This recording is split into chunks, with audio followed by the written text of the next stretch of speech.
উত্তর ত্রিপুরা জেলার ধর্মনগর জেলা হাসপাতালে এক রোগীর মৃত্যুকে কেন্দ্র করে তীব্র উত্তেজনা সৃষ্টি হয়। মৃতের পরিবারের সদস্যরা চিকিৎসায় গাফিলতির অভিযোগ তুলে হাসপাতাল চত্বরে বিক্ষোভ দেখান। তাদের দাবি, সময়মতো যথাযথ চিকিৎসা না পাওয়ার কারণেই রোগীর মৃত্যু হয়েছে।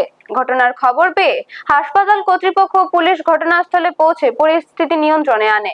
এই সময় হাসপাতাল চত্বরে কিছু সময়ের জন্য উত্তপ্ত পরিস্থিতির সৃষ্টি হয়। অন্যদিকে অভিযুক্ত মহিলা চিকিৎসক চিকিৎসায় গাফিলতির অভিযোগ সম্পূর্ণ অস্বীকার করেন। তার দাবি, রোগীকে হাসপাতালের নিয়ম মেনেই প্রয়োজনীয় চিকিৎসা দেওয়া হয়েছে এবং অভিযোগ সম্পূর্ণ ভিত্তিহীন। তিনি আরো বলেন, চিকিৎসকদের বিরুদ্ধে অযথা দোষারোপ করা হচ্ছে।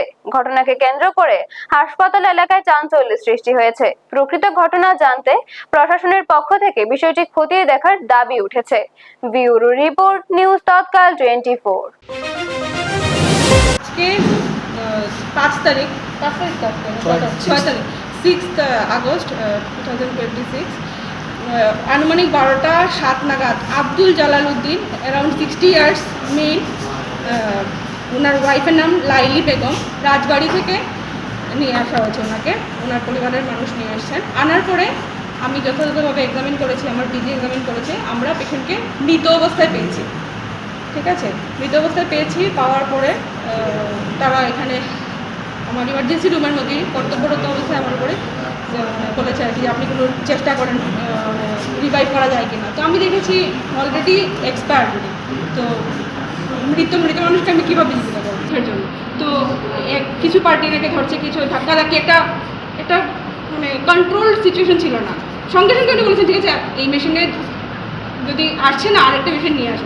ওই সময়টা পর্যন্ত ওনারা দেননি। ওনারা আক্রমণাত্মক ভঙ্গিতে এসে ওনাকে তো অ্যাসল্টই করেছেন, ধাক্কাই দিয়েছেন। আমি আমার গায়ে হাত তুলে নিই, কিন্তু আমাকে প্রচণ্ড বাজেভাবে কথাবার্তা এবং মারবেন কেন, আমি এখানে বসেছি। খুবই দুঃখজনক। আমি ভীষণ ট্রমাতে আছি। কি নাম ম্যাডাম? আমার নাম ডক্টর সুমালি। সামনে আইসি আমরা একটা এফআইআর করব। এফআইআর কারণ হইলো আমরা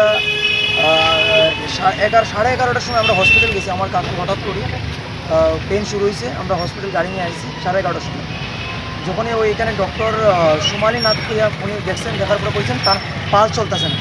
তো আমরা সঙ্গে সঙ্গে তাই বলছেন আমরা ঠিক আছে আমরা একটা ইসিজি করবো। এখন ইসিজি করার পরে আমরা আপডেট করবো আর আসল বিষয়।